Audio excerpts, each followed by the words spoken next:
Hello, Senior Stoner fans. It's the real Senior Stoner back at you for your high five duo dab of the day. Let's switch it up with devices today. Hello, everybody. Today is Wednesday. Good morning. Well, I didn't even know what day it was when I woke up this morning. I don't know how many of you were in that boat today. It's been a late night for me. One of the things we've been talking about is making life better in a bad situation. But you know what is critical to making that goal happen? Staying motivated. That's right. And making progress, even when you really aren't. Let's discuss. Your hardest goal, your hardest goal is going to be a major challenge.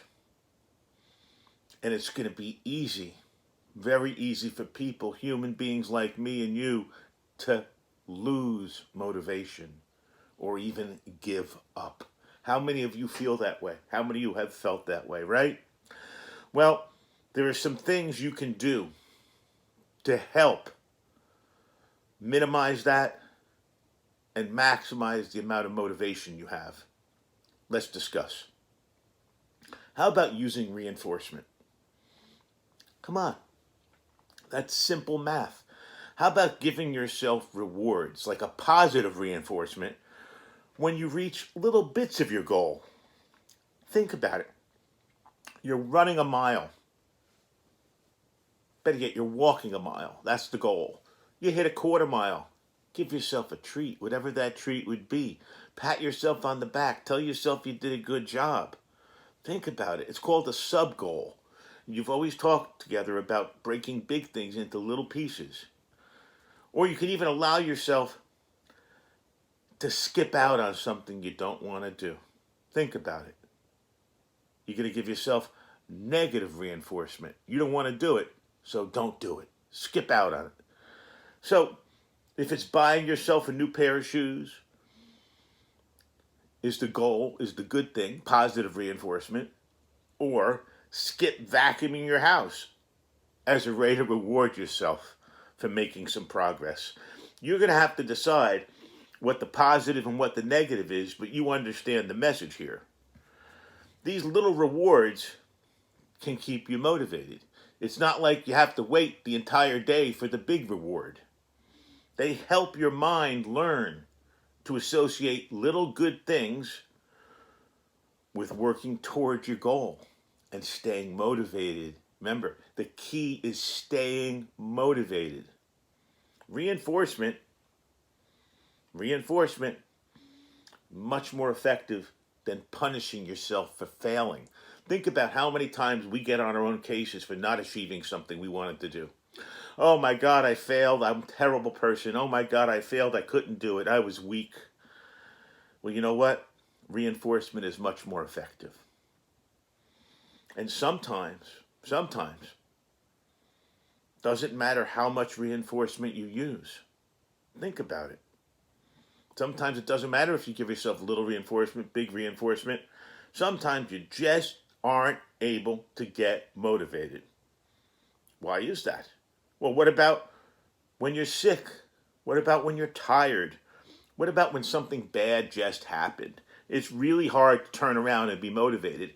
I'll never forget my boss when I worked in the mattress industry belittling me and telling me horrible things. And we're coming up the escalator into Macy's, New York City, to do a major training session and a meeting with the manager who buys the buyer, the senior guy. After this mother told me how bad I was, lousy I was, maybe he'll fire me. All right, go do your training. Go be hyped up and optimistic and motivated. It's very, very difficult to do things like that. You know what?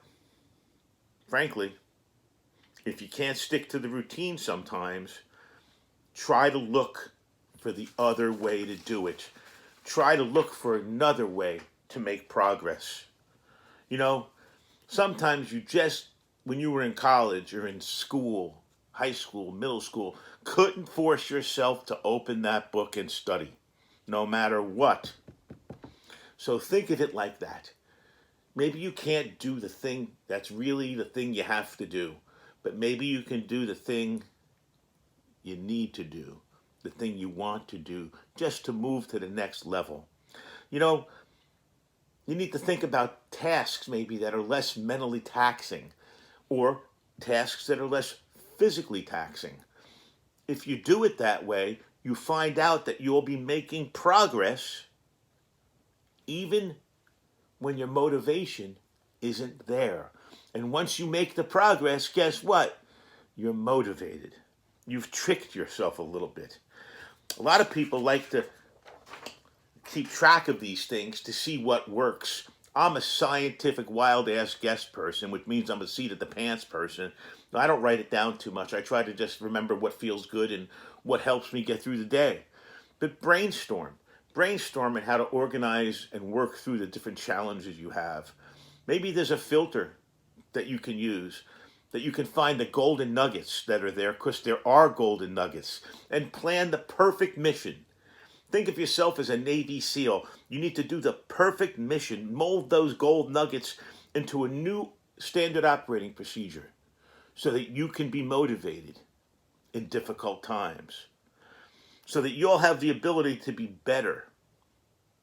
And you know what? Better simply means we're going to work to find a solution, or we're going to make a solution. And a lot of times when you do that, what happens is you're motivated. It's not brain surgery, but a lot of times we don't think about it. We kind of are on cruise control, if that makes any sense, autopilot.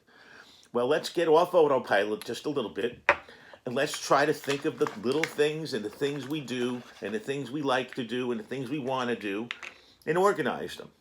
And think, what would motivate us? What will help us get through a difficult situation? Remember, motivation is different to everyone. Horses like sugar and carrots, okay?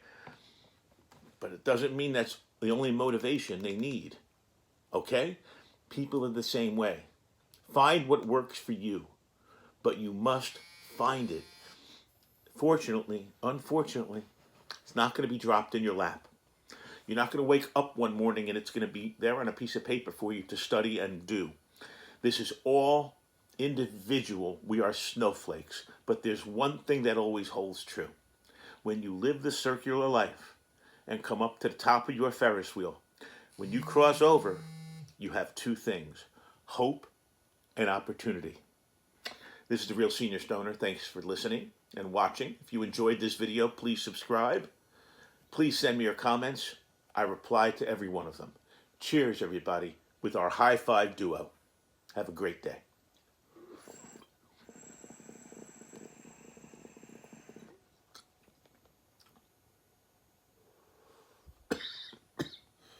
Cheers, everybody.